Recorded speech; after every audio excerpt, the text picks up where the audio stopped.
Ladies and gentlemen, this introduction that you have just heard reminds me, and the speech you have heard this morning reminds me of a meeting I had in Kyoto, Japan, many years ago. I was in a group of several people from Africa visiting interesting site in Tokyo. And we traveled to Kyoto, and during that visit, there was a school group at the same time. And a young girl came up to me and said, "Can I touch you?" I said, "Of course you may touch me." Then she touched me and walked away. Was that cultural diplomacy that I allowed her to touch me? This is what came to my mind, partly because later the head of that school wrote to the organization that was responsible for my visit to Japan and asked whether our group could visit their school and speak about Africa. And of course, we were very happy to do that. We took up the challenge and went to the school. We did not only speak to them, but we also performed music and dance for the school. Some of those school teachers continued to have contact with our group well after we returned to our country. So much to say about cultural diplomacy. It happens in all kinds of ways. You have been told that I was born in Uganda many years ago. More than 26 years, I think it's close to 30 years now, I found my way to Germany. And I've been in Germany ever since that time. And this is also interesting because of what I've heard from Mark Donfrick about the diaspora. There's a large number of people like me who are living and working out of Europe. And like me, I have not forgotten where I came from, and I'm glad to be working for Deutsche Welle Academy because it has enabled me to continue to have contact with the continent. You have been told that I am responsible for our activities in eastern part of Africa. Prior to that, I was working more or less all over the world, including China, including Sri Lanka, including different locations in Africa and Asia. As somebody coming from the continent of Africa, employed by a German institution, traveling to Asia to support the media. That, in a way, is also part of what we in the diaspora are doing. And through our work, we transport also the culture which is in us, because this is part of my identity. I am extremely grateful to Mark Donfried for the opportunity that he has given me as a person, to Deutsche Welle as an institution, to my department, DV Academy, to speak to you this morning. Before coming here, because I did not want to speak on my own, made a number of telephone calls to a journalist in Homa Bay on the shores of Lake Victoria, to a media manager who is working in Takoradi in Ghana, to another journalist who is working in Bujumbura. Because I asked them, I said, this topic here, sustainable development, is complex.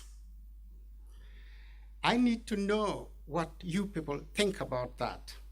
So some of the things that I'm going to discuss with you do not originate from me. I have no copyright to those, but it comes from our partner on the continent. And over the years, we have developed this partnership, and we value such partnership. I would like, on the onset, to mention what Deutsche Welle Academy is doing, because I do realize that some of you would know Deutsche Welle as a media organization comparable to CNN, comparable to Al Jazeera, comparable to BBC. But I want to concentrate on a small department, the Deutsche Welle Academy.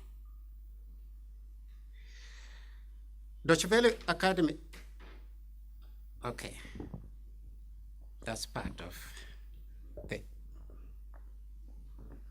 Yeah, Deutsche Welle Academy is leading organization for international media development. Just as a background, most of our funding comes from Ministry of Economic Cooperation and Development in Germany. We have been supporting development of free and transparent media systems, quality journalism, and advanced media skills since 1965. 1965, this was a period when most countries in Africa had just gained their independence. And so our predecessors at that time said, what do we do for independent Africa media? So at that time, a number of people were brought to Germany to undergo long-term training, lasting slightly more than 2 years. Now, since that time, and it has remained until today, we have been supporting media in Africa, Latin America, across all the continents. What is unique about the work we do as DV Academy is that we work very closely with local partners. I just mentioned the partner in Homa Bay. This is unique because many times such interventions concentrate on capitals. We have thought it's not enough to intervene and stay in the national capitals. You go to Kenya and you intervene in Nairobi and you say you've done. This does not work anymore. It is important to go to the countryside where the majority of population live. And so we focus a lot on that. What do we do? You've heard in my introduction that we do not only training of technicians, but we play special focus on managers and journalists. Journalists who are just beginning and senior journalists who made their career already. I would like to go to the next level and talk to you about the state of the media in Africa today.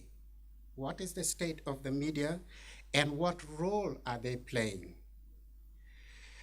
I do this with in mind that I have spoken to various media professionals over the last 2 days, so that what I am telling you is largely coming from them.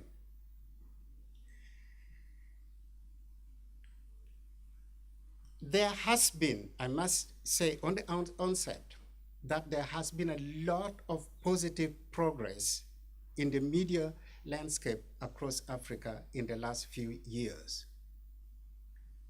However, Every time we talk to the partners and all the people I've talked to over the last 2 days, they mention certain challenges which affects our main topic, sustainable development. One of the challenges that is there is media ownership. You have the same individual owning newspaper, radio stations, and TV stations. Now, the main goal of many of these media owners is profit making,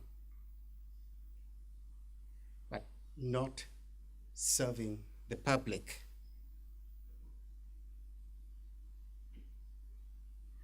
So it's really a big challenge for the media houses to survive economically. What do we have on the ground? Even where you have several media houses, they are more or less looking at the same advertisers.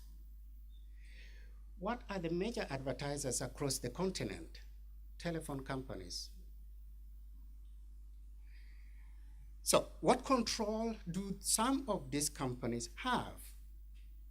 They are very shrewd. They don't pick just one media house. In order to have control across, they put advertisement across all the media houses so that the dependency of these media houses is locked to the advertisers.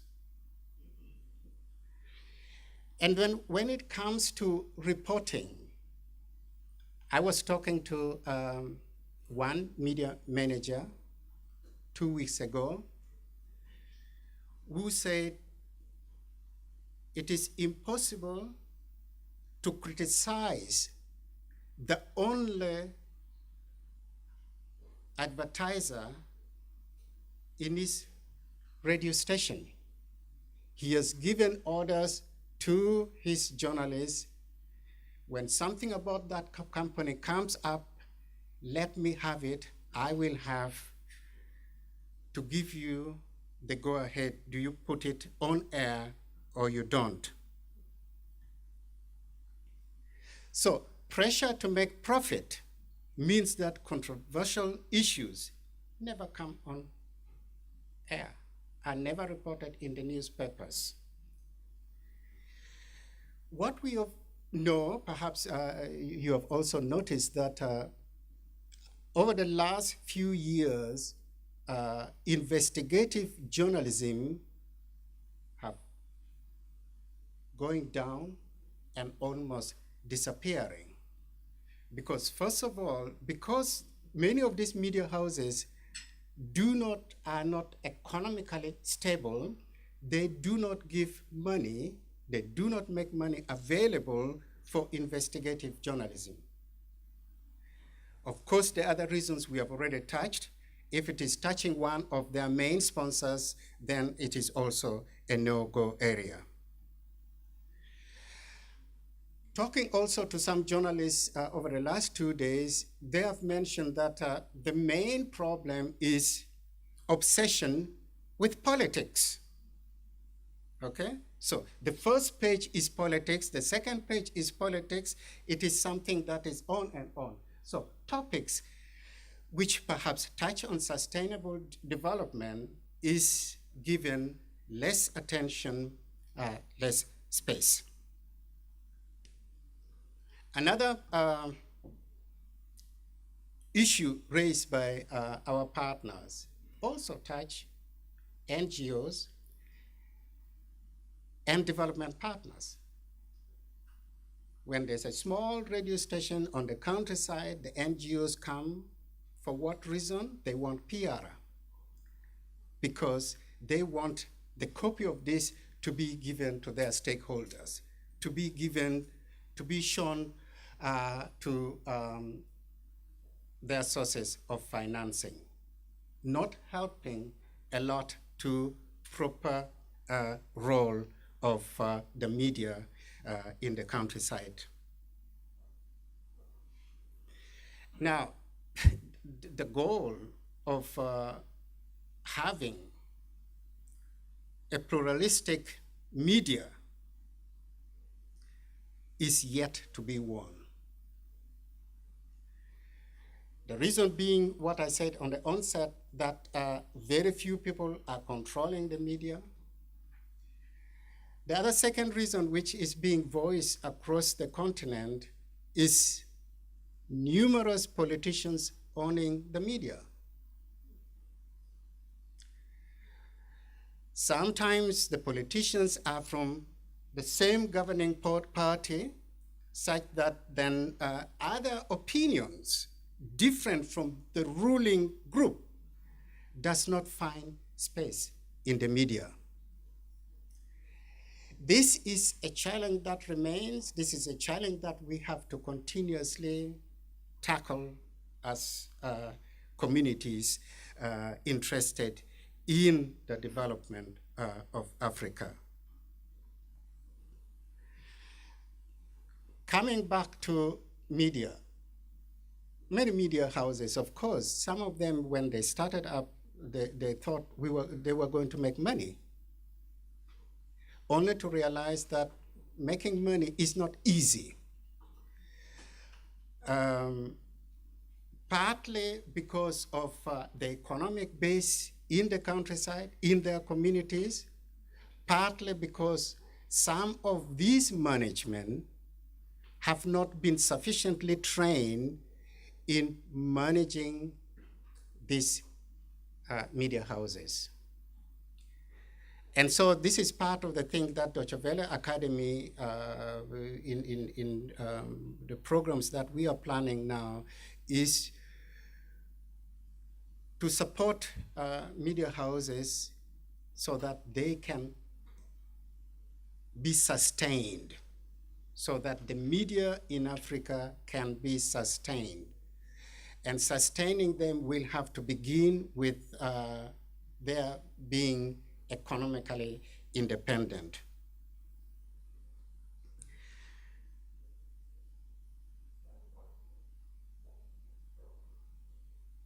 I would like now to move to another question that I posed to some of my colleagues.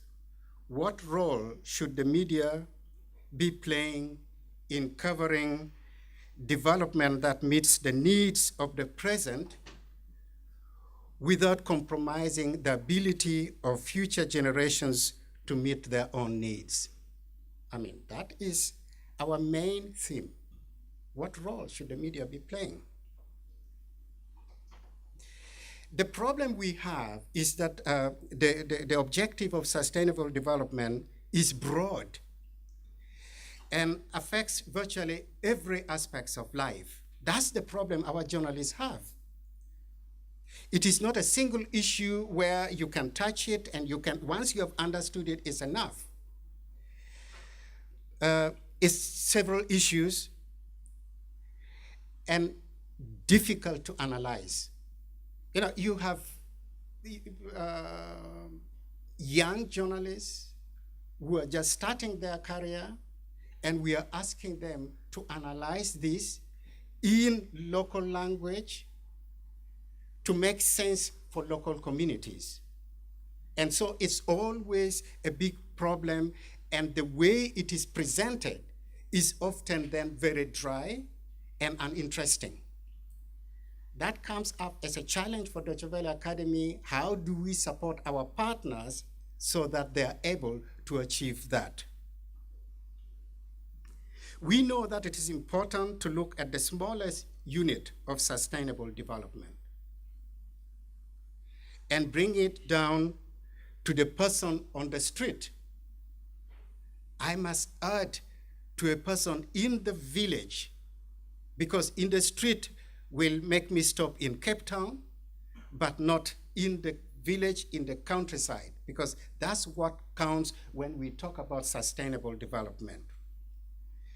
To reduce subjects into language that people can understand. I talked about analysis of these issues in sustainable development. To perhaps round it up into small stories where people can connect to,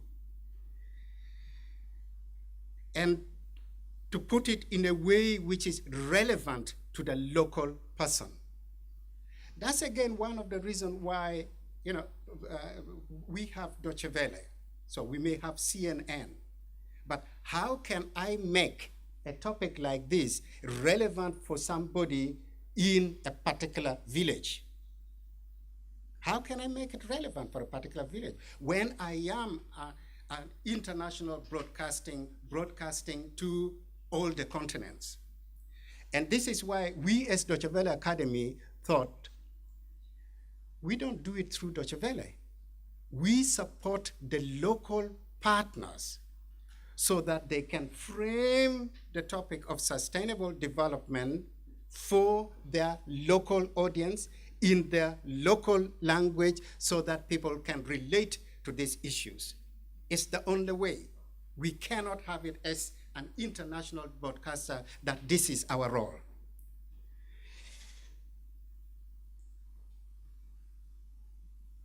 The DV Academy, in other words, wants the media in Africa to flourish. We do not want, as Deutsche Welle, to be telling African stories to Africans, but we want to help our partners in Africa to tell their own stories.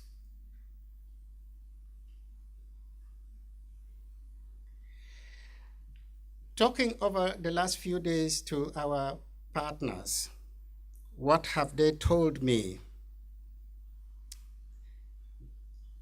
Mark Donfried already mentioned this. They mentioned poverty. They mentioned climate change. They mentioned human security, conflicts. They mentioned food security. They mentioned water security. They mentioned energy security. You see, this is what we have every day. And if we continuously report it in the way we have been doing, then we are reporting only bad news all the time. How can we package this? And this is not something that we have been told only this week. This has been with us over a long period of time. And part of it has been that the international media only reports negative stories about Africa. And I told you a moment ago that part of what we are doing is that we want to empower African media to be able to tell their own stories. Now I would like to give you a few examples of some of the activities we have been doing in this regard. Because we want Africa to tell their own stories, one of the projects we have had is Film Africa. Film Africa is a project that we have across 30 countries on the continent. Through this project, we give professional training to media professionals, and thereafter, we give them opportunity to tell their own stories.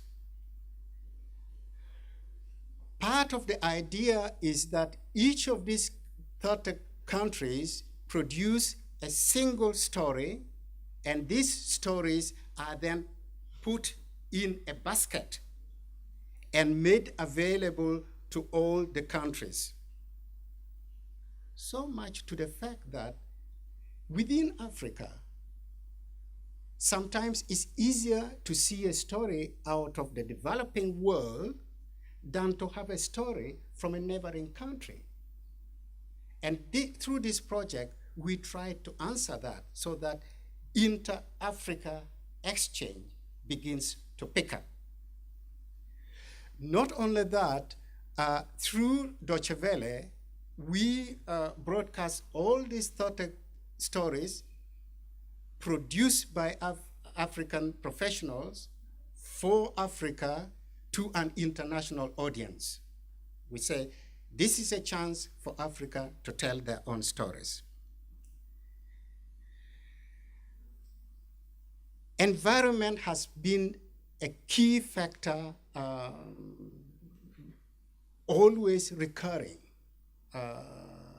and main challenge for small radio stations, for small TV stations. How can we make such a topic interesting? How can we tell such a topic to somebody who says, I don't have firewood and I must cook? If I don't cook, my child will not have food. How can I package this story in a way which will bring sustainable change, if I may use that word? Sustainable change in the minds of people to realize that the environment is important. To realize that we need to leave the world for the next generation, for our children, for our children's children. So climate change, environment has been a cornerstone of what we have been doing to support the partners across Africa. Another thing which we have been doing, which is very important for me, particularly because I come from East Africa, is the integration in Africa. We have been supporting the East African integration because this is also a concept that people at first found it difficult. The nation states are already there. In the case of East Africa, Uganda, Kenya, Tanzania, Rwanda, and Burundi. But suddenly, leaders began to talk about East Africa integration with an ultimate goal of a political and perhaps a federation. But the media was to help to bring this, to make it people-centered. And we have been supporting the media in East Africa to tell this story correctly so that the people of East Africa are part of this integration process and not only an experiment among the leaders.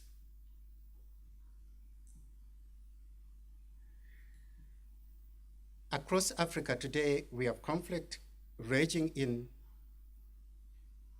Libya. We had conflicts in most of the countries in Eastern Africa. We have conflict in West Africa, Sierra Leone, Liberia. We have ongoing conflict in Somalia. I mean, you name it.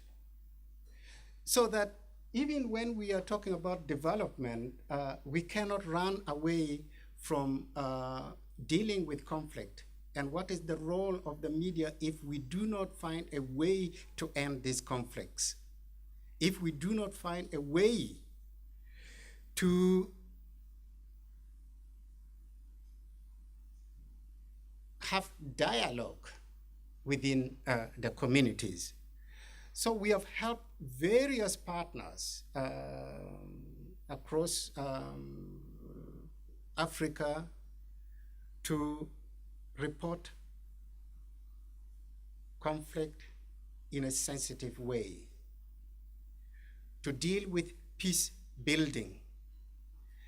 This is sometimes has been frustrating because it looks like we are in a vicious circle because the conflicts seem not to go away. I think more efforts will have to be done not only by the media, but across various sectors of society on the continent. If I look at the conflict around Africa, and also look at the fact that many media professionals have been jailed, many have lost their lives. So the topic of freedom of the media becomes very important for all of us, becomes very important for us as academy, together with other non-governmental organizations and civil society, that the freedom of the media across the continent is strengthened. And so we have been working not directly with the media houses because they are the ones that needs the freedom, but with civil society across the continent in order to improve freedom of the media. And sometimes also dealing with media laws, which in some cases are still in books and needs to be changed. Today, African, particularly when I'm talking here, is the traditional mass media, which is radio, TV, and the press. They do continue to play a very important role. But much still needs to be done.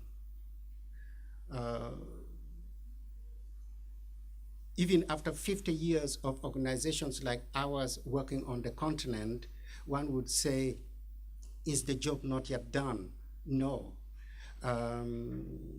Because as I mentioned earlier, talking to our partners, more and new challenges begin to emerge.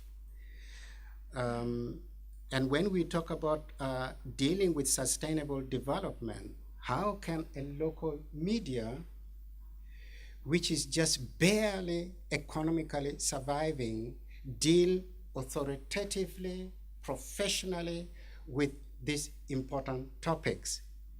And yet, that's what we try to achieve, because they have to deal with issues that affect the lives of their people. The DV Academy will continue to offer assistance across Africa to deal with many of these challenges that I have enumerated.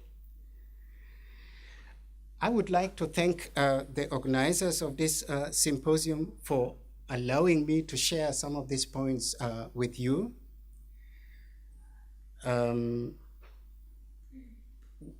We hope that through you, of course, we could continue to partner, because part of what Deutsche Welle Academy likes to do is to have local expertise in whatever we do across the continent, to cooperate with them, to have them as partners. So I thank you all for your attention. Thank you so much. Thank you very much for the important lectures that you gave about the role of media for sustainable development. But there are problems. For example, as you know, here is a Western media, or developed countries media, and developing countries media, or let's say we can say African media. You mentioned very important terms here: freedom of the press. How can you differentiate between simply freedom of the press and responsible press? These are two very important issues, because if the press is responsible, then it can contribute to the sustainable development. And secondly, well, profit making, but every press, as you can see, here or anywhere, they must be economically capable to continue their work. Therefore, how can you give, let's say, opinion about economics and contribution of the media? Thank you. Okay, I'll take those two questions and then come back again to you. Freedom of the press and responsible journalism. Every time you have media meetings, these two terms come up. And I can tell you, there's always debate around those two terms. Because yes, those two terms are not contradictory. they go hand to hand. You cannot have a press without certain responsibility. I'll give you an example in Germany, which may or may not be emulated elsewhere. There's what we call self-control within the media.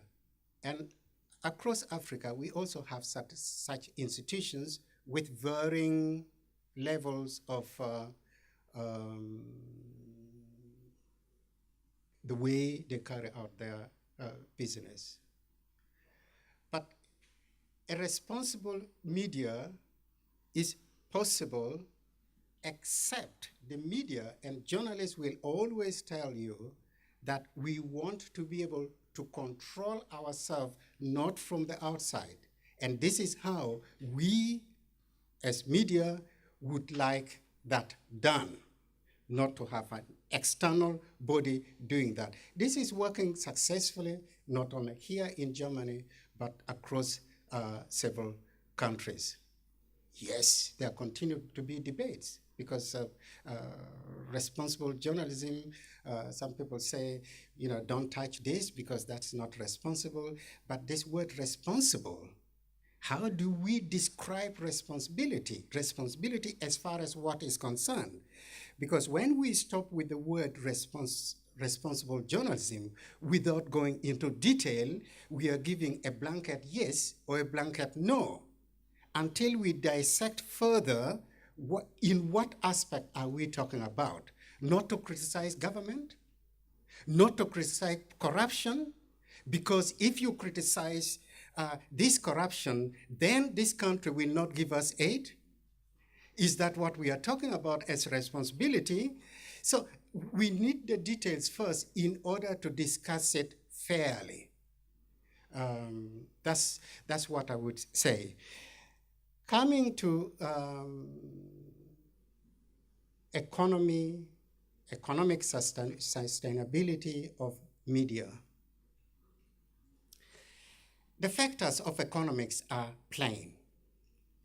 We have certain media houses that we call community media.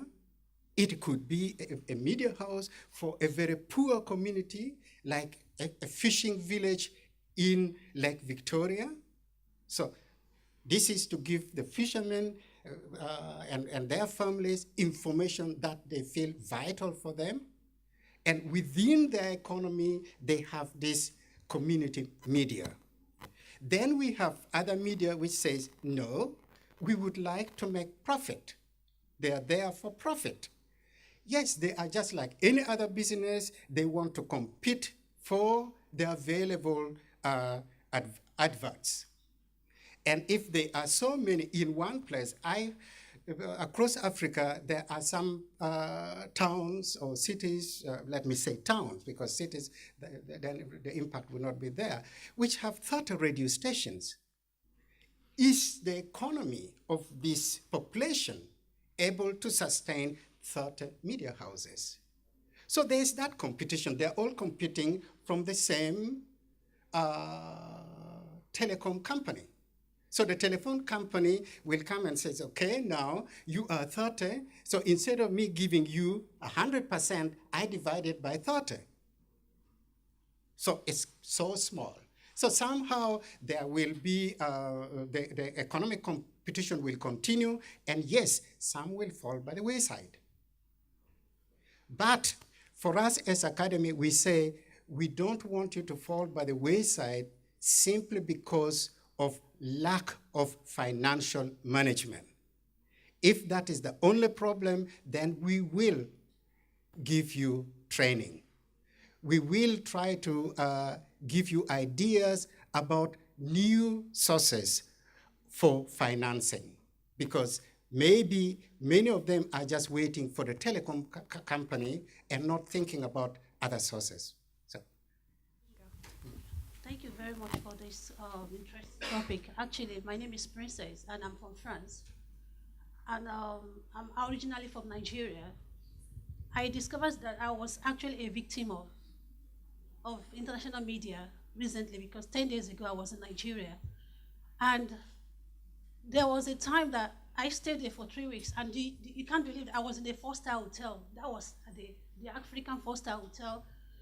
And I was always locking up my bags, and I had to, even each time I went out, I had to lock up my bags and everything because I was so scared of even my own people. I mean, I just got it was as if there were Boko Haram everywhere. In Lagos, I was in Lagos. Even my friends invited me to come to Abuja with them. I did not go. They went and they came back. There was nothing wrong with them.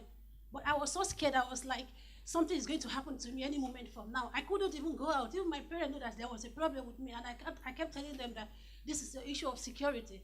And when you just talked about international media telling negative stories about Africa, and I think you are very right there, because it actually affected me. And when I came back to Europe, I was like, this has to stop, because I cannot continue like this. Even in my own country, I'm not safe in my own country. Then that means I can never be safe anywhere. And the other thing I would like to talk about is African women's protection from maltreatment. Because when I was in Nigeria, I saw in the case, I think it has been going on for a while, but I saw in the case that women were stripped naked on the street because they were accused of stealing mobile phone. There were 2 men and 1 man. And I couldn't, I did not witness this, but my brother came in and he gave me the telephone that you just saw this today. And he showed me that these women stripped naked. Luckily, they were not burnt, because actually at the end of it, what will happen is that they will put petrol on them and they will burn them alive. But I said to myself, this is not right, because these women are not protected. They could have taken them to the police station, but even when they get there, they will still be molested sexually. But in my own case now, what is the role of the media? Because we were talking about the environment and the water provision and everything. We are not talking about women's protection, African women's protection from maltreatment. And I would like, maybe if you can put that into sustainability, because if women are not protected, then we cannot even complete, there's no way we can complete sustainable development, because women are part of this development. Thank you. Yeah, I think that is a very important question. It's something that I've not mentioned speaking today. Our key intervention with the partners is always to say we should offer participation in the media to the local population.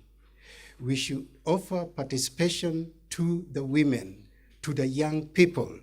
It should not be elite talking to the population. We should give a voice to the women. We should give a voice to young people.